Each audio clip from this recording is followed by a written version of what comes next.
বাংলা সাহিত্যের বিভিন্ন আবেগ ও অনুভূতির সংমিশ্রণ, আপনাদের প্রিয় গল্প চয়ন। হয়ে যাক সাহিত্য মোড অন।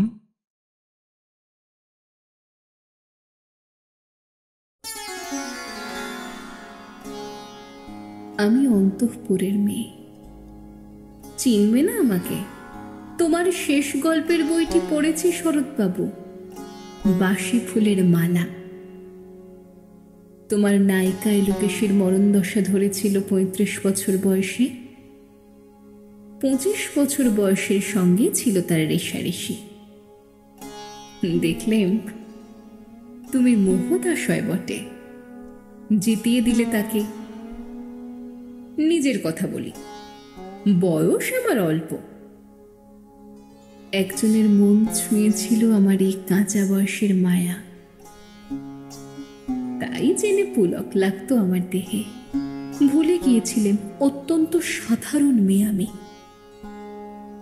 আমার মতো এমন আছে হাজার হাজার মেয়ে, অল্প বয়সের মন্ত্র তাদের যৌবনে।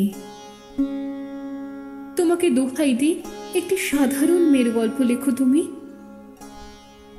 বড় দক্ষতার, তারও স্বভাবের গভীরে অসাধারণ যদি কিছু তলিয়ে থাকে কোথাও, কেমন করে প্রমাণ করবে সে? এমন কজন মেলে যারা তা ধরতে পারে? কাঁচা বয়সের জাদু লাগে ওদের চোখে, মন যায় না সত্যের খোঁজে। আমরা বিকিয়ে যাই মরীচিকার দামে। কথাটা কেন উঠল তা বলি। মনে করো তার নাম নরেশ। সে বলেছিল, কেউ তার চোখে পড়েনি আমার মতো। এত বড় কথাটা বিশ্বাস করব যে সাহস হয় না, না করব যে এমন জোর কই। একদিন সে গেল বিলেতে। চিঠিপত্র পাই কখনো বা।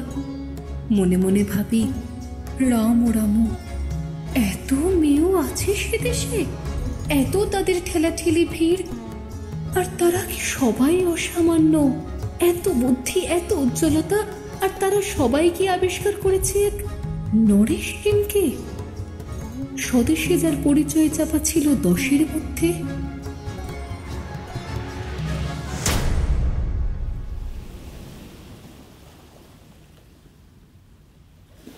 গ্যালোমেলির চিঠিতে লিখেছে, লিজির সঙ্গে গিয়েছিল সমুদ্রে নাইতে। বাঙালি কবির কবিতা কলাইন দিয়েছে তুলে, সেই যেখানে উর্বশী উঠেছে সমুদ্র থেকে। তারপরে বালির পরে বসল পাশাপাশি। সামনে দুলছে নীল সমুদ্রের ঢেউ, আকাশে ছড়ানো নির্মল সূর্যালোক। লিজি তাকে খুব আস্তে আস্তে বললে, এই সেদিন তুমি এসেছ,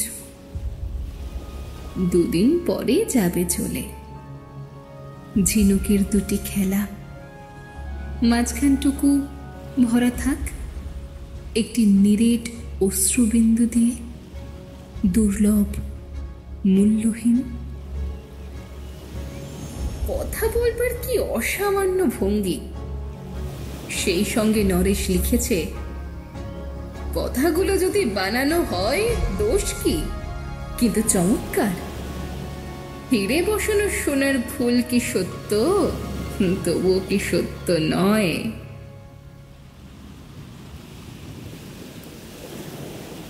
বুঝতেই পারছো, একটা তুলনার সংকেত ওর চিঠিতে অদৃশ্য কাঁটার মতো আমার বুকের কাছে বিঁধিয়ে দিয়ে জানায়, আমি অত্যন্ত সাধারণ মেয়ে। মূল্যবানকে পুরো মূল্য চুকিয়ে দিই এমন ধন নেই আমার হাতে। ওগো, না হয় তাই হলো, না হয় ঋণী রইলেন চিরজীবন। পায়ে পড়ে তোমার, একটা গল্প লেখো তুমি শরৎবাবু, নিতান্ত সাধারণ মেয়ের গল্প, যে দুর্ভাগিনীকে দূরের থেকে পাল্লা দিতে হয় অন্তত 5-7 জন অসামান্যার সঙ্গে, অর্থাৎ সপ্তরথিনীর মার। বুঝে নিয়েছি আমার কপাল ভেঙেছে, আর হয়েছে আমার। কিন্তু তুমি যার কথা লিখবে তাকে জিতিয়ে দিও আমার হয়ে। পড়তে পড়তে বুক যেন উঠে ফুলে। ফুল চন্দন পড়ুক তোমার কলমের মুখে। তাকে নাম দিও মালতী। ওই নামটা আমার। ধরা পড়বার ভয় নেই। এমন অনেক মালতী আছে বাংলাদেশে। তারা সবাই সামান্য মেয়ে। তারা ফরাসি জার্মান জানে না, কাঁদতে জানে। কি করে জিতিয়ে দেবে? উচ্চ তোমার মন, তোমার লেখনী মহীয়সী।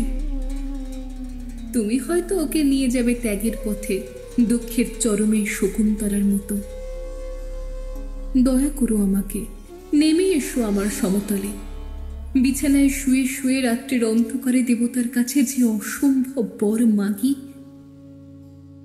সে বর আমি পাব না, কিন্তু পাই যেন তোমার নায়িকা। রাখো না কেন নরেশকে 7 বছর লন্ডনে? বারে বারে ফেল করুক তার পরীক্ষায়। আদরে থাক আপন উপাসিকা মণ্ডলীতে। ইতিমধ্যে মালতী পাশ করুক MA কলকাতা বিশ্ববিদ্যালয়ে। গণিত হোক প্রথম তোমার কলমের এক আঁচড়ে।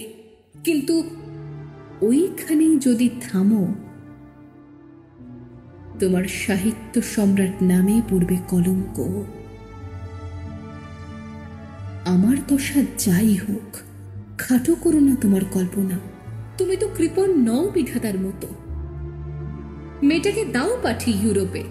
সেখানে যারা জ্ঞানী, যারা বিদ্বান, যারা বীর, যারা কবি, যারা শিল্পী, যারা রাজা, দল বেঁধে আসুক ওর চারদিকে। জ্যোতির্বিদের মতো আবিষ্কার করুক ওকে, শুধু বিদুষী বলে নয়, নারী বলে।